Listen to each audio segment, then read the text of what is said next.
This is Best Value Q&A, the show where we answer your most pressing questions about project management, procurement, and supply chain management. I'm your host, Jake Gano. Join me as we talk with the founder of the Best Value approach, Dr. Dean Kashiwagi, and we learn his secrets to saving companies millions of dollars in project costs. Let's welcome Dr. Dean. Hello and welcome. Thanks for joining us again, Dr. Dean. You're welcome. Glad to be here. Thank you.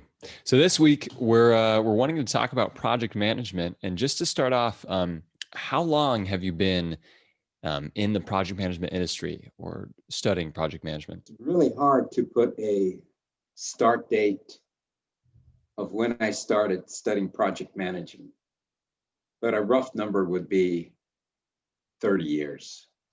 So what we wanted to do for this week was wanted to ask some really high level questions, because you've had this wide experience from all these different industries and you have a unique perspective as a researcher. So our first question from our audience is, how would you define project management? So everything we do is project management, from ways to approach it.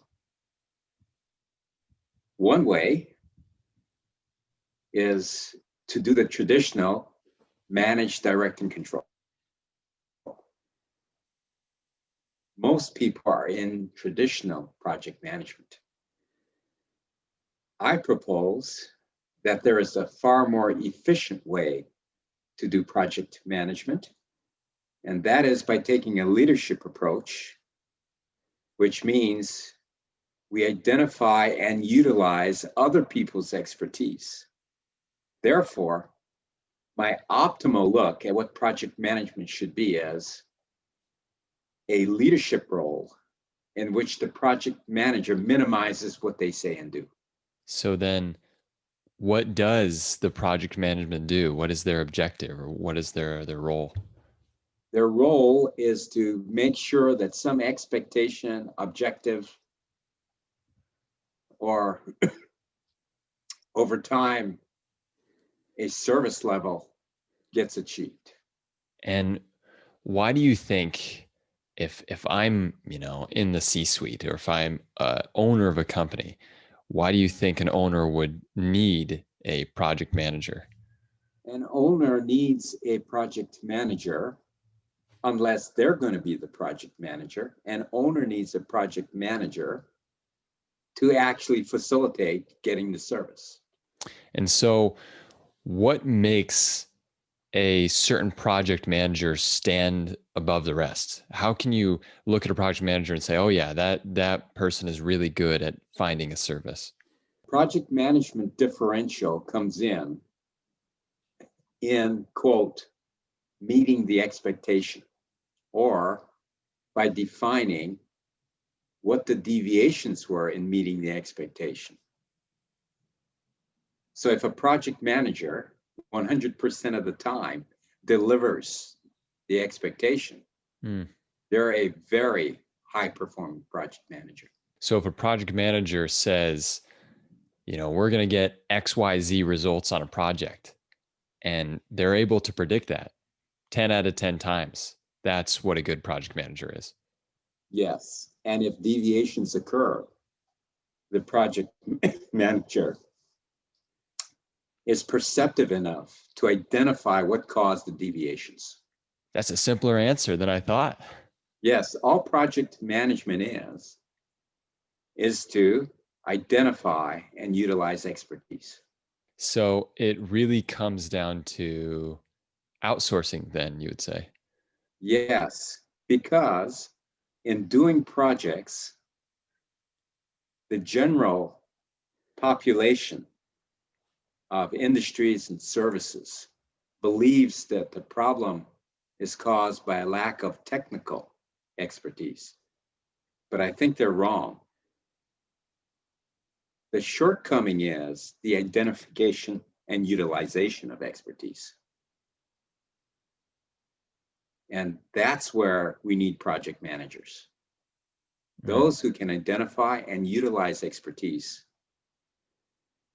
and see into the future, make it very simple, and be able to differentiate between different entities. I think that's different from what a lot of people would say when they think of project managers. Wouldn't you agree? Yes, because the majority of project managers are traditional project managers. Mm. They were educated and taught they should manage, direct, and control. And it just gets into them, and this is what they try to do, is manage, direct, and control. The traditional project manager feels good when they're needed. They feel good when they're busy. The very good project manager minimizes what they need to say and do. And they replace the management, direction, and control by the identification and utilization of expertise. So project managers shouldn't do a lot of management. The more perceptive they are, the less activity and communication they actually have to do with all the other stakeholders. Wow. So one of the things that I wanted to ask, because you have such a different perspective on it, is in a lot of your presentations, you talk a lot about automation and the future of the industry and how automation is changing every industry you're working with. What I wanted to know is, how is automation going to change project management specifically? What's going to happen over time is the worldwide competitive marketplace wants things done more optimally, or in other words, cheaper, minimize cost while improving, quote, quality and value. The only thing that clearly shows, without getting into discussions with the general population of project managers, the only thing that dominantly shows that it can decrease costs and improve productivity is automation and Mm. robotics.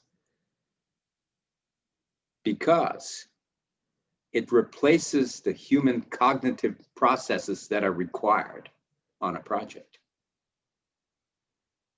Therefore, we see, quote, automation coming into every industry and replacing jobs that previously required the human cognitive processing. Anywhere from a cashier to an accountant to a secretary, they're all being replaced because those processes can be done more, quote, efficiently by a computer. So, do you think that project managers are at risk for being replaced by technology or automation? Well, the first thing is because the supply chain is in silos, or we have suppliers and then we have buyers, and those buyers become suppliers and quote to some other group. Basically, it has all these people in these silos. So what ends up happening is we have a lot of duplication of tasks. For example, if a client is actually buying a service, they shouldn't have to manage the service they're buying if that service has an expert project manager. But yet, they have a project manager. The minimization of duplication of all these people in the supply chain is very similar to what automation does. Automation says we're going to minimize the number of people involved. We're going to try to minimize the amount of communication that's needed. And therefore, we're going to minimize the number of, quote, humans who have to think and make decisions. In the end, inefficiency comes by human beings who are thinking and making decisions. And yesterday we gave a presentation on this, and a project manager said, well, if you bring experts in, they will actually think more and they will make more decisions. And I said, that is incorrect. But so many people believe that. They think that if you bring an expert in, they actually think more and make more decisions. And it's absolutely counter. It is when someone's an expert, someone can see into the future. Somebody can tell the difference as time moves on. They can tell the difference between entities. They can tell the difference between what was expected and what actually happened. And they can make it simple in its own way by seeing into the future or predicting what's going to happen before it happens, by knowing what the differential is and by making it simple. They're actually computerizing the processing that's going on. That is why automation, robotics, and what they now call artificial intelligence, which is simply the brains of any automated system or robotic system. That is why this can move in now into the white collar job area, the project managers, the highly technical people who are using equations, quantitative methods, etc., and can now go in there and start automating this. It's because the human being, because we lack information and we don't have the capability to know everything, we start thinking when we don't have enough information. And then we start making decisions, and decision-making causes risk. So basically what we're saying is project managers who think a lot, who make decisions, that those characteristics in the future will not be strengths. Those characteristics will have to be minimized, or else it's a prime target for automation. That makes sense. So would it be accurate to say that in order to stay relevant in project management, project managers have to almost think more like a machine, reduce a lot of their human functions and decision makings, and be more like the computer? Absolutely. That is why automation works so well. Because the most simplest perception of what automation does, if we have a robot or an automated system and we have two human beings, neither of these human beings have to think or make decisions because it's already automated. Now the two human beings don't have to do anything, and they won't have any disagreements because it's being done by an automated system. This idea of thinking and decision-making not being optimal has ingrained, well, the idea that they are essential has been ingrained in our, quote, culture for so long. And it's only with the automation and the advent of computerized systems and robotics that people are now beginning to realize, oh my goodness, to increase our thinking and our decision-making is not an optimal thing. At the root cause of why project management must change, that is it. Wow. Thinking and decision-making is not something that's a strength of a project manager. It's actually a flaw. That's radically different, because I know a lot of project managers, they see themselves as expert decision makers. They think that is their job. That is correct. So if we have a PM who's listening to this and they're thinking, yeah, this makes sense, how would you recommend that they prepare for this shift in the industry, or get better at using these skills, like you're saying, no thinking, no decision making? Well, they can always go to the websites, which has the logic and which has the application of the logic that we just discussed. And they can read about it and try to get up to speed on it. But the internet has quite a bit. There is the whole approach. The technology is really the best value approach, or BVA. And all they would have to do is click on that and go and find the source documents. Now, we also have been running tests. And people don't really believe us, but we've been around for 25 years running test after test. And all this documentation is also on the internet. Now, all of our discussion, you had a lot of this in there, but do you have any final piece of advice that you'd give to a young person who's coming into the industry, maybe someone who's just getting out of college and they're beginning their career as a project manager? What I would encourage young people to do is be very perceptive of how their environment is changing. And I would encourage them to try to use automation as much as possible, because that's where the future is. It's in an automated, which is a more efficient environment. I would then